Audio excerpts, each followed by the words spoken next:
Saudi, welcome back to #1 YouTube channel in the entire world. Today we're talking about Big Ed, or Big Pred as people like to call him, because he found himself in big trouble in Mexico after he was chasing a girl. Didn't know that she had ties to the certain organization that causes a lot of trouble there in Mexico, and he might get got. Oh no. Hunky Quasimodo struck out with his last date, Mia from Las Vegas. I did cry. I wear my heart on my sleeve. What? You guys remember that? I covered in the last video when Ed struck out by talking about Liz on his date with Mia, and it got super awkward, and we were all just like, oh my god. I can't believe Ed cried on the first date with Mia. That was so awkward for everybody to watch, and what's even more awkward is Liz is doing the most on Instagram to pretend like her and Ed are happily engaged, and they're the best couple ever, and they're so in love, when she called him a predator and a bunch of other things in the past. Never did I expect more than 8 months ago we would be here. Heart, heart, heart. I love you. I love us. This is Big Ed. Thank you for completing me from the start till now. It was not easy. You forever with Little Miss have my heart. It's kind of weird seeing Liz post pictures of Ed with her daughter when they had zero interactions on the show. First you call Ed a predator, now you want to improve his image and paint the picture like he's a family man. Liz made a bunch of claims about her ex being toxic, but now I'm struggling to believe anything this girl says. From my point of view, she seems like a big fat liar. But as always, let me know what you guys think about this in the comments below. I have another awesome reason to come to Vegas. Honestly though, Ed's previous date with Mia started out strong. He tore up that dance floor like he was happy feet, and I honestly thought the guy was gonna get lucky, but hey, more for Steven. Do you guys get it? Because Steven isn't faithful to Alina. I'm so funny. So far, Big Ed is big unlucky with his search to find true love, but after talking with his mother Norma, they think they found a solution. His mom decided to ignore all the red flags about her son, and she thinks that Ed will find true love by dating a Latina. Look for somebody perhaps Latino like me. ¡No quiero hablar contigo! Big Ed's dating Latinas. Ooh, I'd hate to be a Latin girl right now. Jesse, you better watch your back, because Jennifer's giving it out, and Ed might be her next customer. Latinas, I'm gonna let y'all finish, but it feels really good to be an Asian girl right about now. Ed has moved on to Latinas. They can finally, you know, relax, not have to look over their shoulder, or look under, because Ed's pretty short, right? That one there was a violation. I love Asian women. Ed speaks to his mother. It's very clear where he gets the high opinion of himself from. His mom thinks he's Prince Charming and all women need to be subservient to him and treat him like a king. Look, Norma, I hate to be this guy. Can I tell her? Yeah, none of us like your kid. So you didn't tell me how your date went yesterday. Her name is Mia. She's 42. 42, that's a good age. And it felt really good to be sitting across on a date with an adult. FBI, open up! All right, let me get this right. So you didn't view your former partners, Rose and Liz, as adults, even though they were over 18 years old. That's what I love about these high school girls, man. I get older, they stay the same age. Little Edward has a nasty way of telling on himself, so from this I'm gathering that because he is older, he uses that as an excuse to treat girls that aren't his age with disrespect because he thinks they aren't on his level. Let me know what you guys think about this in the comments. I think it's incredibly hypocritical to age shame when you don't act your age. Question, did Liz break up with you 8 times over text? No? You did that? That's not very mature. I've been texting her, you know, kind of a lot, and she's not responding. She's kind of ghosting me, so I don't even know if there'll be a second date. Give it time, maybe she'll call you back, or maybe she's not the one. Once again, Edward, the repetitive cycle of painting yourself as the victim. Mia never gave you confirmation that you guys would go on a second date. She said maybe. Given the context about the situation, on your first date with Mia, you cried about your ex the entire time.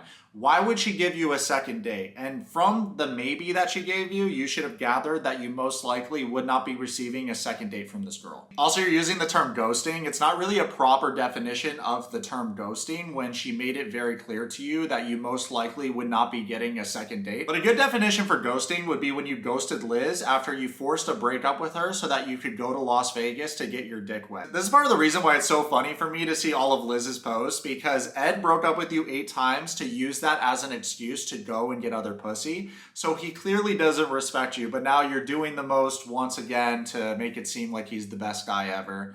And we just think you look like a clown. Look for somebody perhaps Latino like me. Latino women are faithful to their husbands. That's so important. That's what you want. That's That's what I'm wishing for you. Yo, Norma, quick question. Are Latino women faithful to their husbands when their husbands aren't faithful to them? Because your son has a history of not being faithful. So let's not overcomplicate the situation by bringing culture into the mix. I don't know one culture where cheating on your partner is acceptable. I think there's a difference between loving your kid and being delusional. When you're giving Ed this advice, you're not doing him a service. You're actually doing him a disservice because he's never going to grow as a person and one day obtain the thing that he claims he wants, a successful relationship, if you and his daughter are constantly feeding his ego. Next thing you know, Ed goes on a Zoom call with his friend Laura and she says, hey, I know this awesome girl that's a Latina named Kaory and I want to hook you guys up. So I am thinking about one of my friends. Maybe she could be a good match with you. Really? Yeah, her name is Kaory and she's very sweet. She's very creative. She's a writer and a poet. I actually struggle to believe that this girl Laura is Kaori's friend because if she was really your friend, why would you subject her to being in a relationship with Big Ed? I'm a little confused, ladies. I thought it was all about women supporting women in this day and age, but this woman Laura, I don't know about her. I don't got a good feeling about this one. Hello? Hola. Hola. Hola. How are you? How are you doing, Coyote? Am I saying your name right? Kaory. Yes. Coyote. Kaory. Big Ed on his last date. My mom's Latina and I speak a little Spanish. Meanwhile, Big Ed on this date. Hola, Coyote. I'm sure you guys feel the same. The Spanish speaking between Jesse and Ed has been so rough to watch this season. They started every time speaking Spanish and then the Spanish speaker will speak Spanish back to them and then they'll revert back to English. And you're just like, what is the point of that? Just start out in English. Also, you guys, quick life update. I don't want to flex too hard on you guys, but me and Kukua are friends now on Instagram and he moved on from Jennifer to a new girl. So big up for him. I'd like to give the Wet Sox community a standing ovation. It only took one day for us to find Kukua's Instagram. Let's go. Laura tells me that you're single. I'm single, very single. But you're so beautiful. Muy bonita.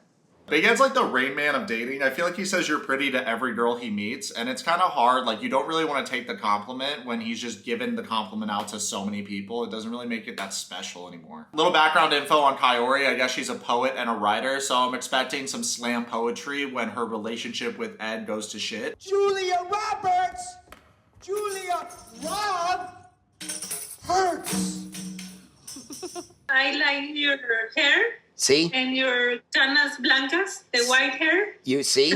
Oh, gracias. Okay. Más. I'm just kidding. You're so ego. Yes. Sí. Poquito ego. Nice job almost telling a joke in Spanish, Ed. You were so close. Also, a little bit of an ego? Bro, you have your face tattooed on your leg. You fucking donkey! Also, let me know what you guys think about this in the comments. There's no way Kaory hasn't seen the show, right? Even my friends that don't watch TV have heard about the show. And when I said I'd make videos reviewing the show, they're like, oh my God, have you made a video on that no-neck dude? And I was like, oh my God, I made 20 videos on that no-neck guy. He pays rent around here. Kaory, you want to meet my dog Teddy? You want to meet me, doggy? ¿Quieres conocer su perrito? Perito. Hola, you owe one toe to me doggio too. It's crazy, Ed. It's like I speak Spanish too. That's like me saying I speak Italian and then speaking it like this. Tu sei un pazzo, va via da qui. Ed goes on to say that from the moment he got on the call with Kaory, he feels a strong connection with her. Kaory, what do you do for work? I'm a writer. And what do you like to write about? About Dios. God. Oh, God. See.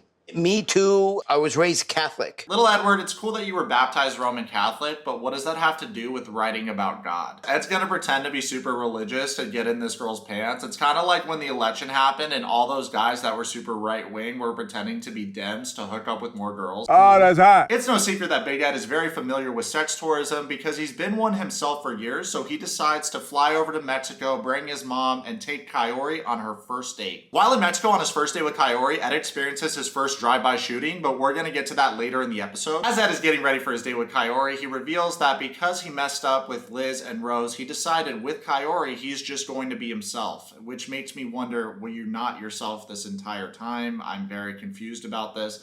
And he always does this where every single time we see this guy on the show, he says that he's actively changing or working on himself or trying to be more genuine. I guess God found out that Big Ed was going on his first date with Kaory, so he decided to make it rain, and Ed has to avoid the puddles on the way to the restaurant where he's gonna meet with Kaory. So Ed keeps saying Kaory, Kaory, Kaory again before the date starts because he doesn't want to get this girl's name wrong. Kaory, Kaory, Kaory. Kaory. How are you? Hola. Oh my God. ¿Cómo está? Smells good. Beautiful. Oh, thank you.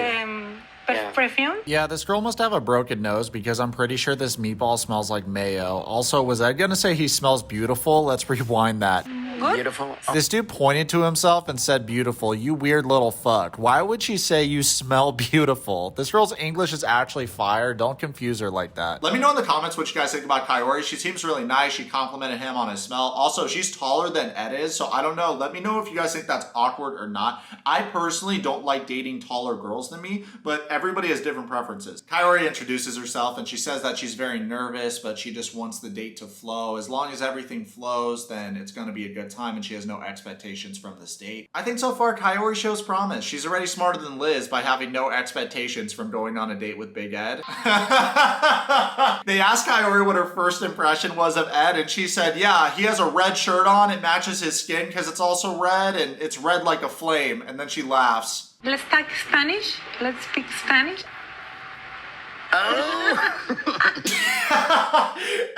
Ed's eyes when she put him on the spot and said, let's speak Spanish. What? I didn't know there was a pop quiz on the first date. All of a sudden, Ed's like, hola chica, besame pene. Practice with me. Si hablo español, ¿me entiendes? Entiendo, poquito entiendo. Me da mucho gusto conocerte. Oh, you're cold? You're cold? Honestly, this doesn't really feel like a date. It feels more like when you first meet the foreign exchange student at school. So because Ed doesn't speak any Spanish, he very quickly tries to change the conversation to speak in English. I took sage and I blew them on your stones. And there's... Muchas gracias. De nada, de nada. Ed is evolving. He's getting craftier. He gave her a sentimental gift, which is the special stones because she's into religion and spirituality and mysticism and Buddhism and whatever else, right? So he decided to give a genuine gift and not an expensive handbag or anything like that. And he explains further on that if he got her something like that, he thinks that she would take offense to it. Is Ed getting better at dating and gift giving? Yes. Is it for the right reasons? Absolutely not. He 100% is doing this to get in this girl's pants. As the couple's learning more about each other and talking about their favorite hobbies such as swimming, they hear gunshots all of a sudden and they start ducking and diving and getting behind and under tables. While this is happening, we're all like, oh my God, no, Kaory, are you okay? We weren't there. We don't know if this is a real shooting or not. If it's a real shooting, you can bet that this is what the shooters talked about after. Bam, bam, bam. Yo, dude, did that guy not have a neck? Well, guys, hope you enjoyed today's video. Comment below, subscribe, let's be friends, follow me on Twitch and on Instagram right now.